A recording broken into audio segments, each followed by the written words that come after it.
Hi everyone, Miss Hawks here. I'm going to read Nature Shows How Dragons Might Breathe Fire on sciencenewsforstudents.org, written by Bethany Brookshire. No fantasy world is complete without a fire-breathing dragon. But if dragons were real, how might they get that fiery breath? Nature, it seems, has all the parts a dragon needs to set the world on fire. Creatures just require a few chemicals, some microbes, and maybe tips from a desert fish. Fire has three basic needs: something to ignite the blaze, fuel to keep it burning, and oxygen, which interacts with the fuel as it burns. The last ingredient is the easiest to find. Oxygen makes up 21% of Earth's atmosphere. The bigger challenges are sparking and fueling the flame.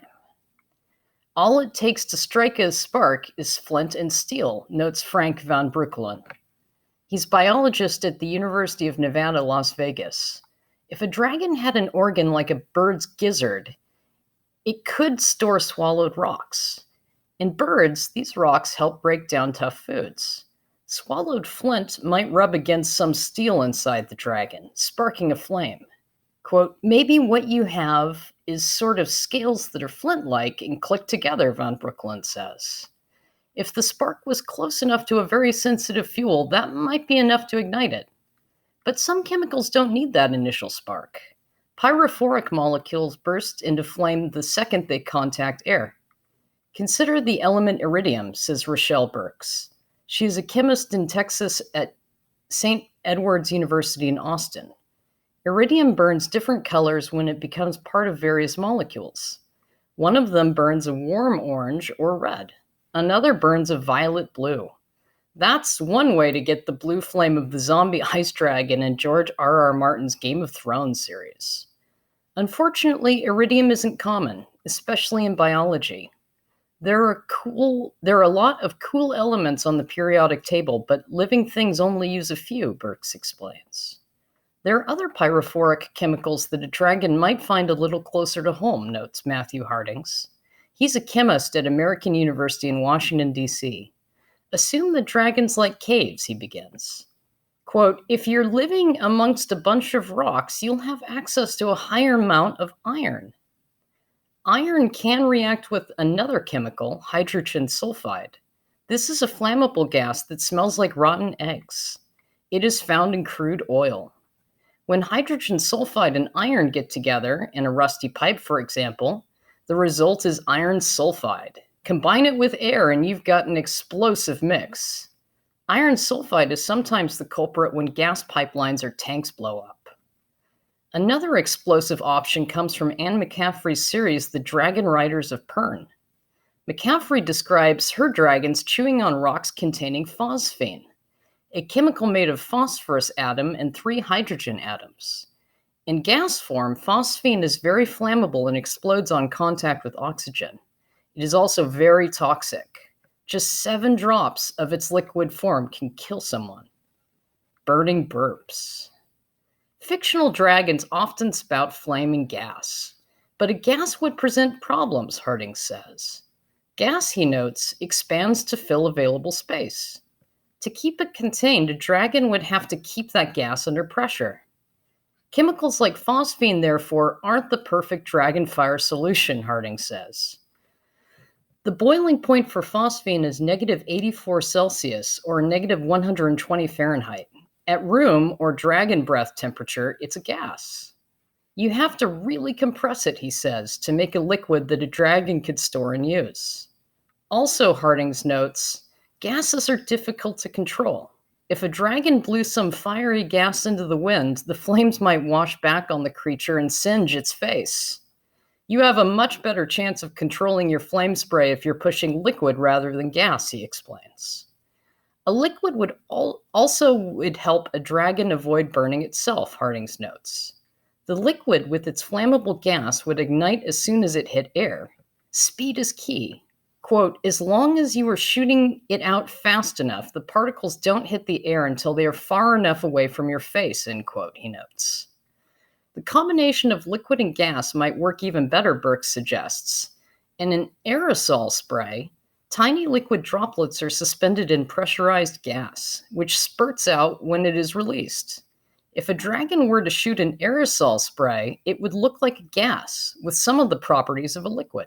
Quote, in a fine aerosol spray, it would look like the dragon is spraying fire, Brooks notes. The aerosol would spread out, she says, and, quote, the minute it hits air, kaboom! Something fiery, something fishy.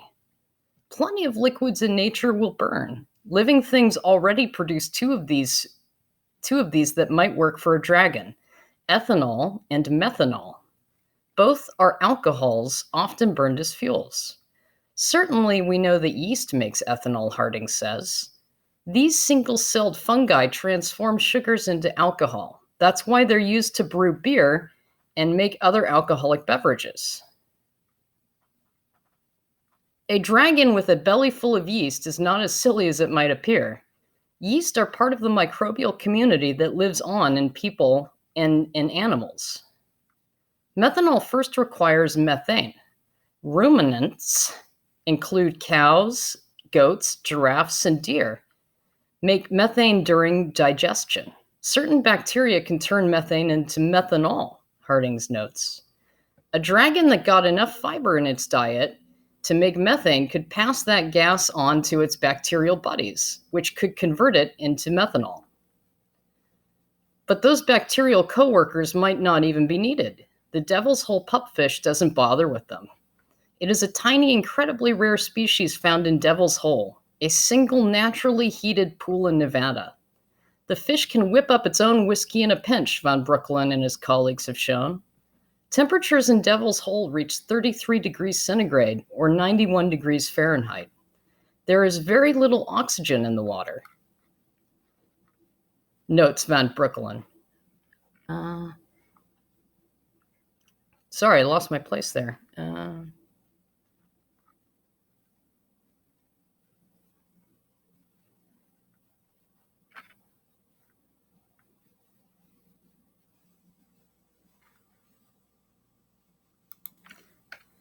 Temperatures in Devil's Hole reach 33 degrees centigrade or 91 degrees Fahrenheit.